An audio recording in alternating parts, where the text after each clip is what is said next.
Hello ជំរាបសួរនិងសួស្តីអ្នកនរគ្នាវិលមកជួបខ្ញុំទៀតហើយជាមួយនឹងវីដេអូថ្មីដែលវីដេអូនេះយើងបន្តជាមួយនឹងមេរៀន Linux របស់យើងដែលយើងបន្តជាមួយនឹងការអឺ combine ជាមួយនឹង combine extraction ជាមួយនឹងការ compress file នៅក្នុង Linux ផងដែរអញ្ចឹងឥឡូវខ្ញុំសូមចូល login account របស់ខ្ញុំសិនដល់ប្រើជាមួយនឹង root ដើម្បី password របស់ខ្ញុំអូខេឥឡូវខ្ញុំសូម clear មួយចោលសិនអូខេអញ្ចឹងដើម្បីយើងអាចប្រើជាមួយនឹង combine ជាមួយនឹង extract file របស់យើងបានឥឡូវខ្ញុំសូម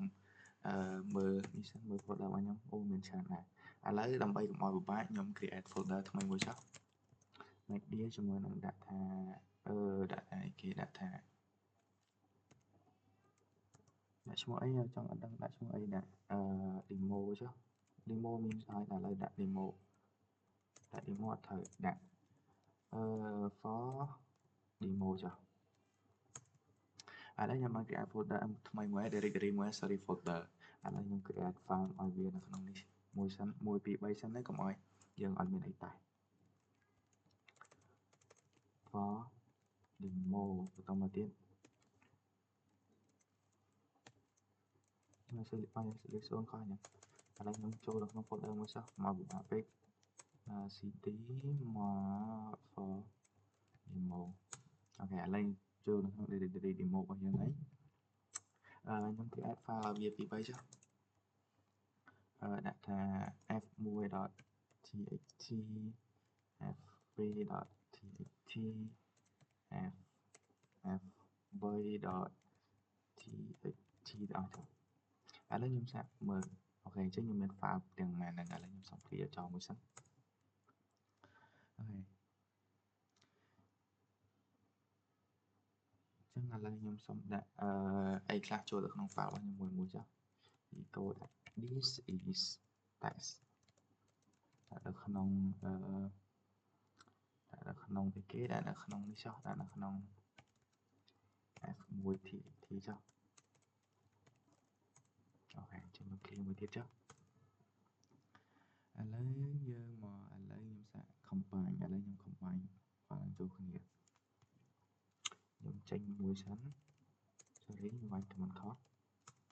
អូខេឥឡូវខ្ញុំដើម្បី combine បានខ្ញុំប្រើ command ta.cvf ជាមួយនឹង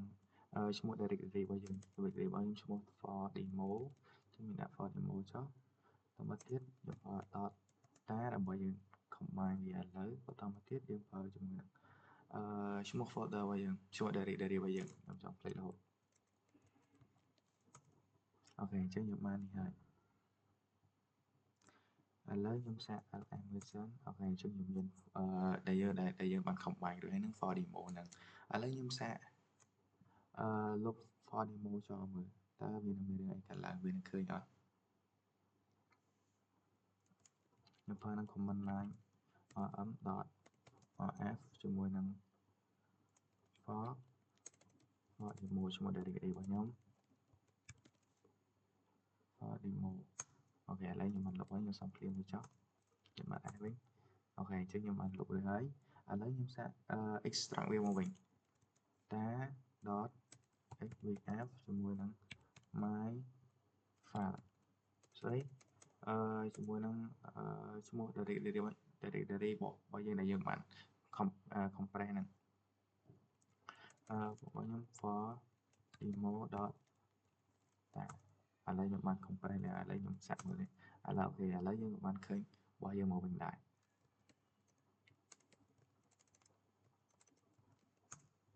ឡូវខ្ញុំសុំ clear អញ្ចឹងយើងក៏បានបញ្ចប់ជាមួយនឹងការ combine ជាមួយនឹង extract ហើយឥឡូវយើងចូលបន្តជាមួយនឹងការធ្វើ compression ដែលយើងនឹងធ្វើជាមួយនឹង zip gzip ជាមួយនឹង bzip ផងដែរដើម្បី zip បានឥឡូវដើម្បី zip បានអញ្ចឹងយើងប្រើជាមួយនឹងcommand មួយនេះ zip or ជាមួយនឹងឈ្មោះអីគេឈ្មោះ directory របស់យើង demo.zip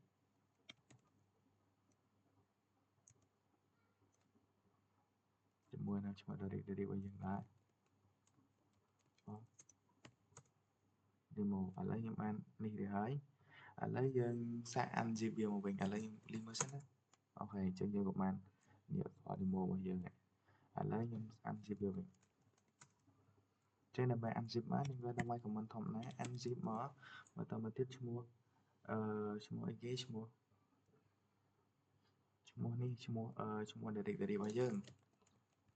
for demo zip អូខេអញ្ចឹងយើងបាន unzip វារួចរាល់ហើយអូខេអញ្ចឹងយើងបានរួចរាល់ហើយដែលខ្ញុំសាកតែមើលអូខេអញ្ចឹងយើងចូលនៅក្នុងដាក់ for demo មើល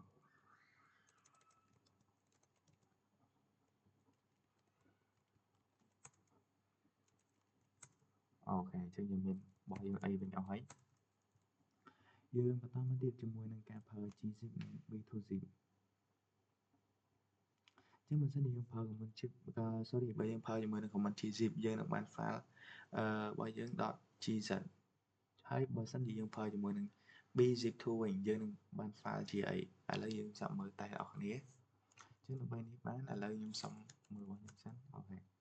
ខ្ញុំ back folder វិញ back directory វិញខ្ញុំดึงមកទៀតអូខេអញ្ចឹងខ្ញុំមាន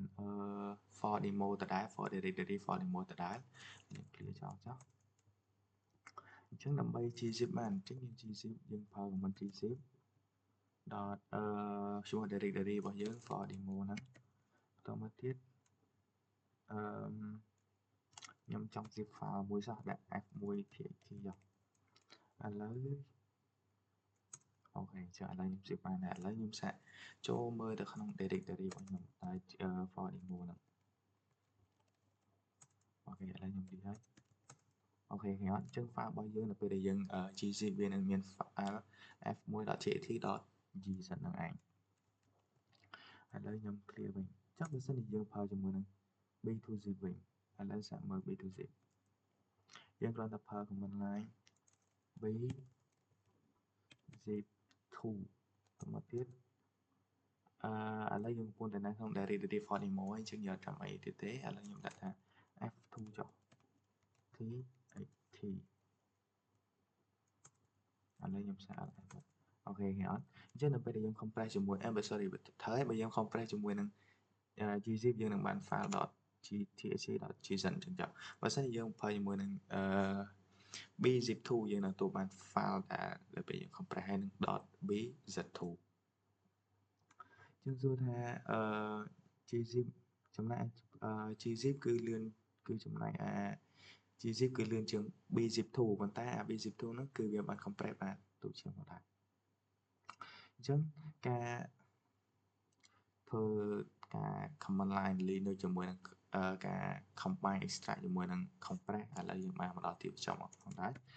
ជួបគ្នានៅវីដេអូក្រោយអរគុណ